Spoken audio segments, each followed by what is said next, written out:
Halo semua, jadi di sini kita bakal presentasiin pemikiran dalam Piagam PBB, Proklamasi 17 Agustus 1945, dan Berangkat Kenegaraan. Tapi sebelum itu, kenalan dulu yuk sama anggota-anggota kelompok kita. Saya Askavero Atorik, absen 3. Nama saya Kalista Anjani, absen 5. Nama saya Delvia Nur Septa, absen nomor 10. Nama saya Ferda Fiansa, absen 12. Saya Rio Marcelo, absen 32. Nama saya Naila Husnalia, absen 25.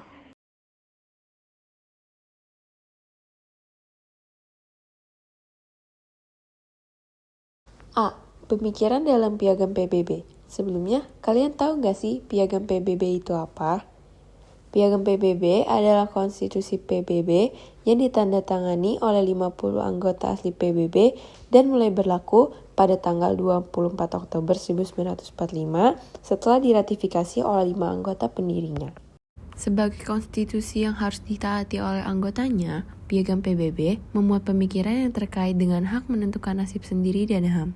1. Hak menentukan nasib sendiri. A. 14 poin Wilson. Woodrow Wilson menyampaikan 14 poin atau Wilson 14 Points yang isinya adalah sebagai berikut. Yang pertama, tidak ada lagi perjanjian rahasia. Yang kedua, navigasi bebas di semua lautan. Yang ketiga, mengakhiri hambatan ekonomi antar negara. Yang keempat, negara harus mengurangi jumlah senjata. Yang kelima, semua keputusan koloni tidak boleh memihak. Yang keenam, tentara Jerman harus meninggalkan Rusia. Rusia harus dibiarkan mengembangkan politiknya sendiri. Yang ketujuh, Belgia harus independen seperti sebelum terjadi perang.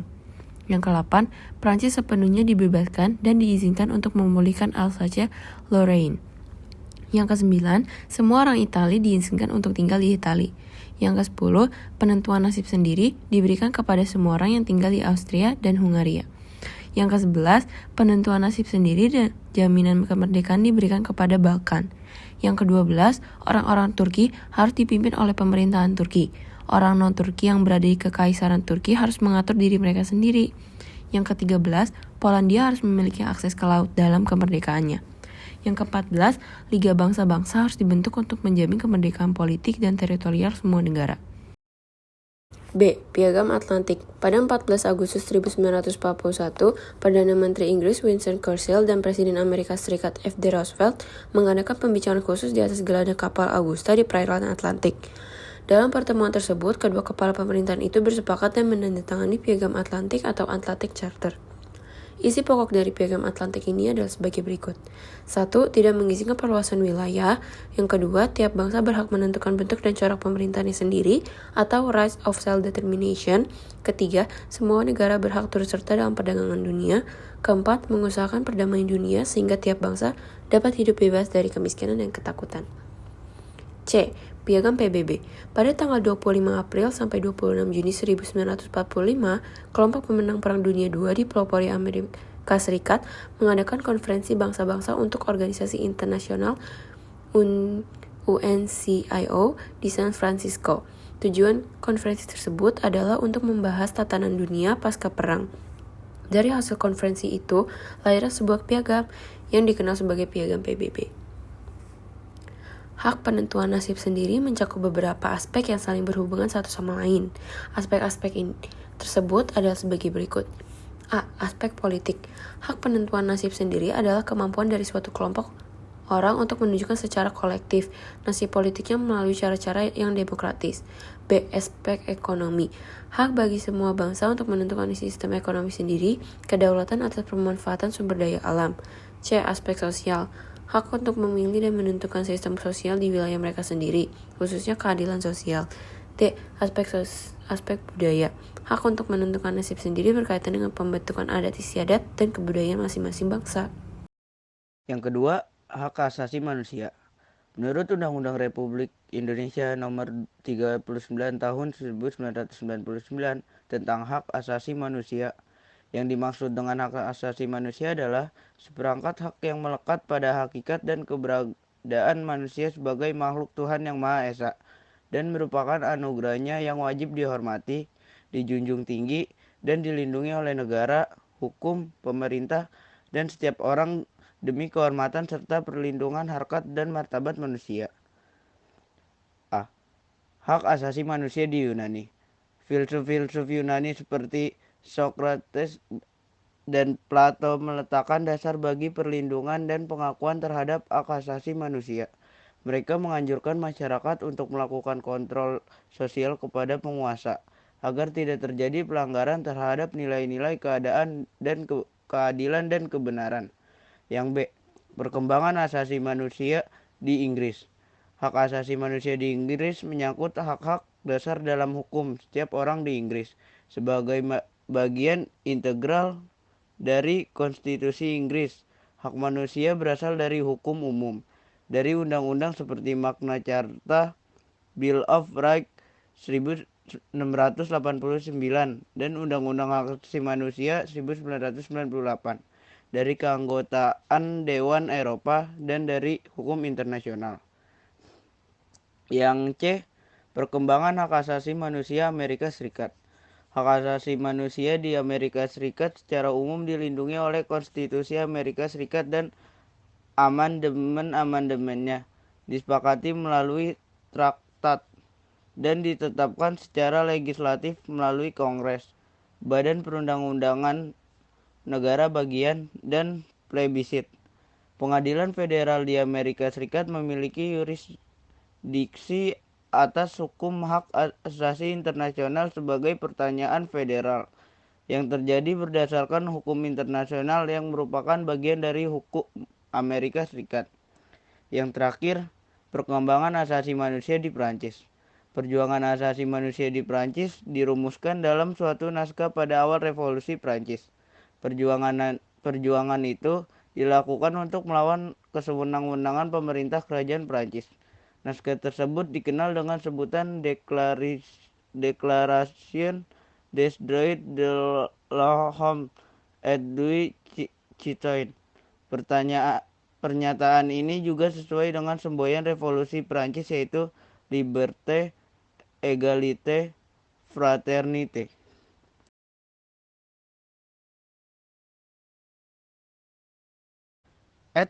Itu belum yang terakhir loh.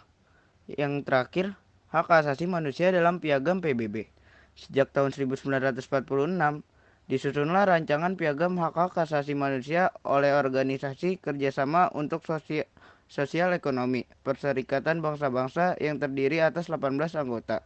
Untuk itu, PBB membentuk Komisi Hak Asasi Manusia atau Commission of Human Rights. Komisi ini melakukan sidang sejak bulan Januari 1947 di bawah pimpinannya Eleanor Roosevelt. Selanjutnya ada HAM dalam kehidupan zaman sekarang. Upaya pemerintah dalam menegakkan HAM di Indonesia dan tentang kasus pelanggaran HAM yang terjadi menjadi pelajaran bagi bangsa dan negara Indonesia. Sebagai negara yang berdasarkan Pancasila, Indonesia tentu menentang pelanggaran hak asasi manusia. Pemerintah pun telah melakukan berbagai upaya untuk menegakkan HAM. Upaya pemerintah ini harus didukung oleh seluruh rakyat Indonesia agar berjalan maksimal. 1. Memasukkan HAM ke dalam UUD 1945 dan melakukan penyesuaian terhadap pasal-pasal yang berkaitan dengan penegakan HAM. Yang kedua, menerbitkan berbagai peraturan perundang-undang sebagai instrumen nasional HAM. Yang ketiga, membentuk Komisi Nasional HAM dan Pengadilan HAM, serta lembaga-lembaga lain yang berwenang dalam penegakan HAM. Yang terakhir, yang keempat, menyelesaikan berbagai pelanggaran HAM dan menyeret para pelaku ke pengadilan HAM.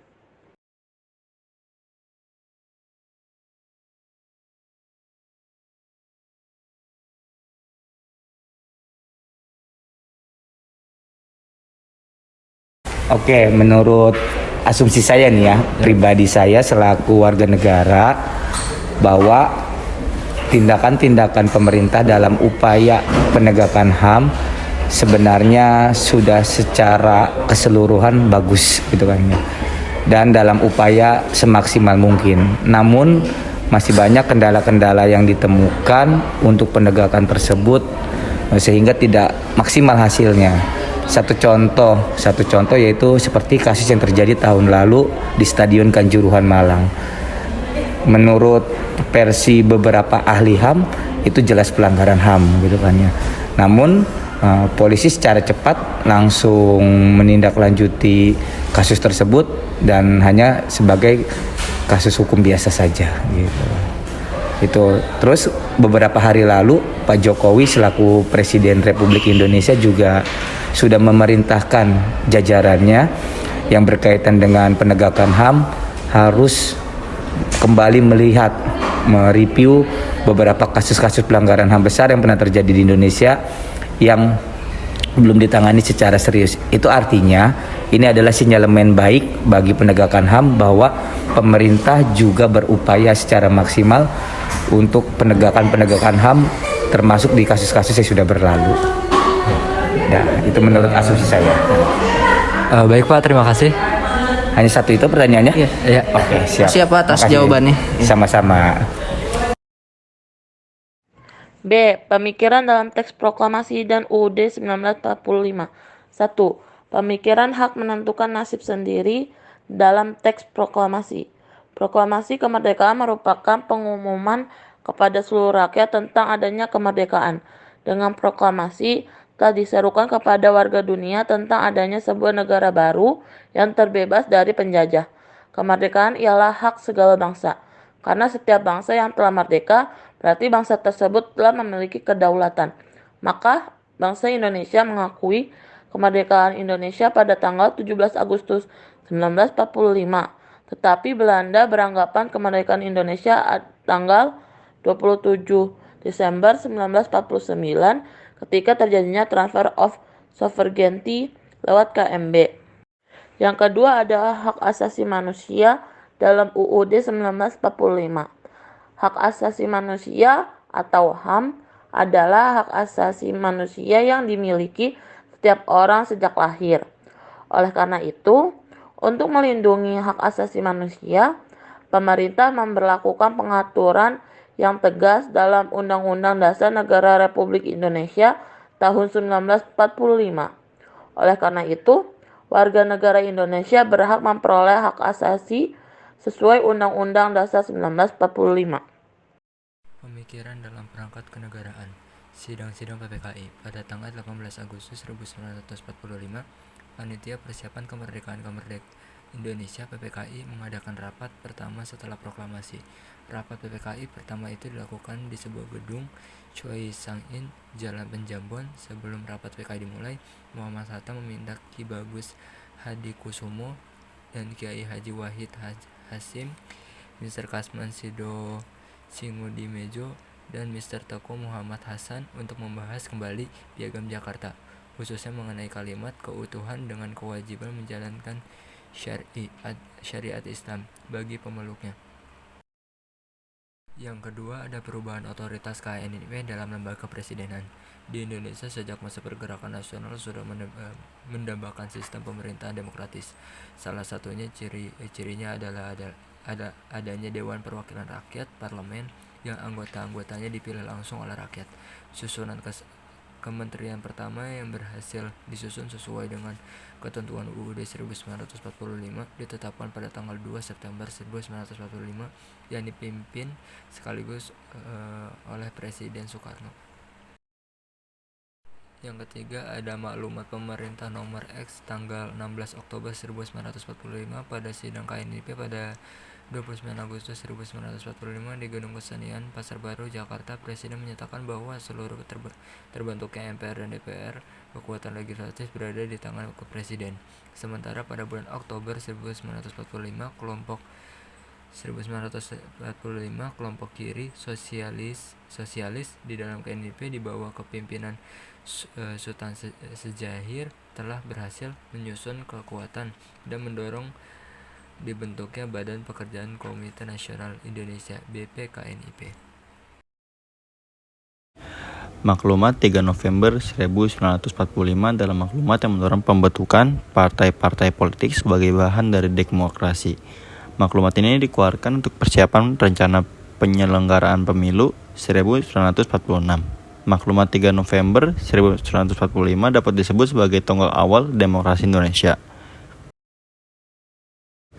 Maklumat pemerintah tanggal 14 November 1945 merupakan titik perubahan sistem pemerintah Indonesia yang semula presidensial menjadi parlementer. Pada sistem pemerintah parlementer, presiden berperan sebagai kepala negara dan perdana menteri berperan sebagai kepala pemerintahan.